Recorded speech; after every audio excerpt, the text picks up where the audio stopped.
Okay, I've made this video so many times because I want to be succinct and I also want to hit a lot of points. So PGT is pre-implantation genetic testing.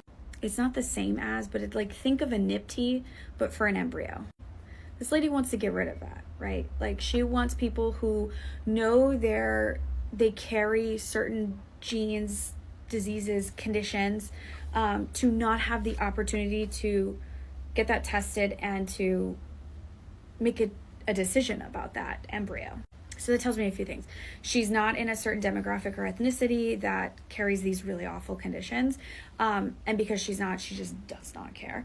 And secondly, I hope she's not a carrier of a condition that's like pretty intense and she wouldn't want her kid to suffer.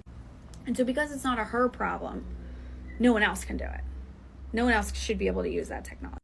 I made a whole video saying like, hey, they're coming after your reproductive rights. And her answer was like, no, they're not. Like, give me a bill where they're actually doing that. Well, what they're doing is they want to eliminate certain parts of IVF. Those specific parts are like selective reduction. So mom gets embryo implanted or a couple of embryo implants and they multiply. They divide. And so now you have multiple embryo fetus pregnancy. Doctor's like, that's not safe. We need to reduce them to the 1-2 of the healthiest of the embryos. They want to get rid of that practice. By the way, that practice is there to serve as a protection for mom and babies. Okay. Additionally, they want to get rid of PGT and PGT discard. So you find out that you're doing IVF and you carry these conditions and that embryo does have that condition, like you have to still implant that embryo. They also want to have like really strict practices on cryopreservation. So if you're lucky enough to have 8, 10, 12 viable embryos, like you better be ready to implant all those embryos. And if you don't, you better either for infinity pay for that storage or you adopt them out.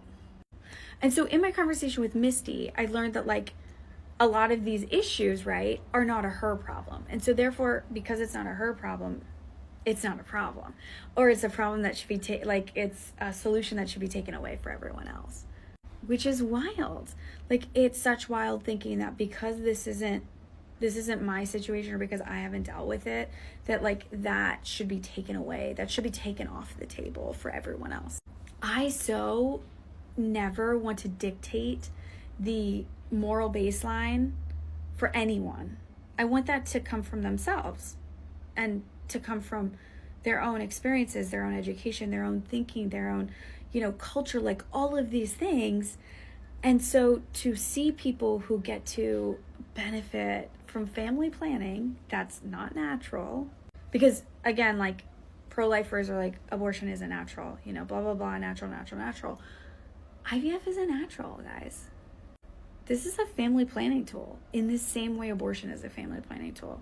And so to interact with someone who gets to benefit from family planning services and reproductive technologies and to just like move the line that fits hers, but move it move it back in other ways because it's not a her problem. It's so disheartening and it's so sad, and I just feel like us as women could do so much better. Like, just because that's not a you problem doesn't mean it's not a problem. Just because it's a line you draw for yourself doesn't mean it's a line you need to draw for anyone else.